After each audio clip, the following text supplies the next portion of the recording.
Bienvenue dans la rubrique des Market Movers. Nous avons la chance de retrouver Bernard Prats d'Esclot. Il est fondateur d'eWinWest et connaît tout sur les marchés. Bernard Prats d'Esclot, bonjour. Bonjour Fabienne. Merci d'être avec nous. On le disait, ça commence doucement dans ce contexte où il y a pas mal d'inquiétudes, mais il y en a un qui ne vous inquiète pas, c'est JCDecaux. En tout cas, son parcours est limpide pour vous. On le rappelle pour les téléspectateurs, JCDecaux, c'est le numéro 1 mondial de la communication extérieure. Et je me suis laissé dire dans les derniers jours, la Deutsche Bank, le broker, avait relevé son objectif de cours à 21 €. Mais ce que je vois, c'est qu'on y est quasiment aux 21 €. Exactement, Fabienne, en fait, dont vous le disiez, c'est bien le numéro 1 mondial. En fait, ça fait surtout de la communication sur les espaces publicitaires, sur les centres commerciaux et aussi avec le mobilier urbain.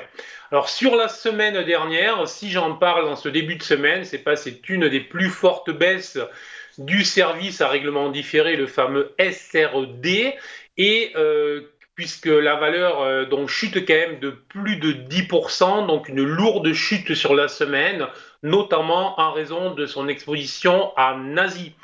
En effet, on a un certain nombre de doutes qui commencent à être de plus en plus prégnants, et on le voit ce matin réellement, sur la réalité de la croissance à venir en Chine. Alors, on a toute l'affaire autour d'Evergrande, mais on a aussi effectivement toute la problématique autour de la reprise épidémique que l'on a avec le Covid, où l'on voit un certain nombre de régions qui sont en train de se refermer. Donc, aussi sur le plan graphique, là aussi attention, aucune surprise. On voit que la valeur est venue rechercher en fait à plusieurs reprises les sommets de la fin d'année 2019, donc avant le Covid, et sans jamais réussir à revenir au-delà. La valeur a systématiquement bloqué,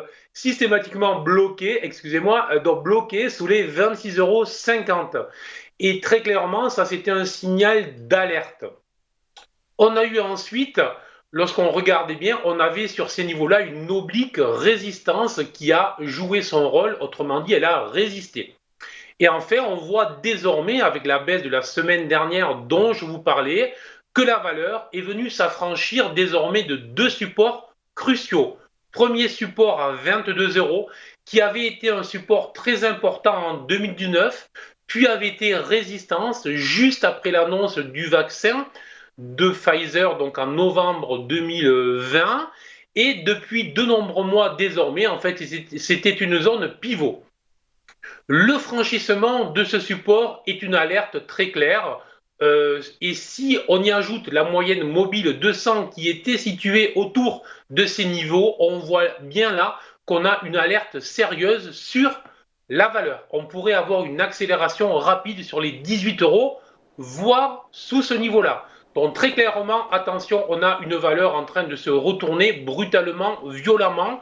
Il faudrait que la valeur repasse au-delà des 22 €, justement, dans les prochaines journées ou dans les prochaines semaines, pour retrouver éventuellement une dynamique haussière. Donc, nous sommes à l'écart.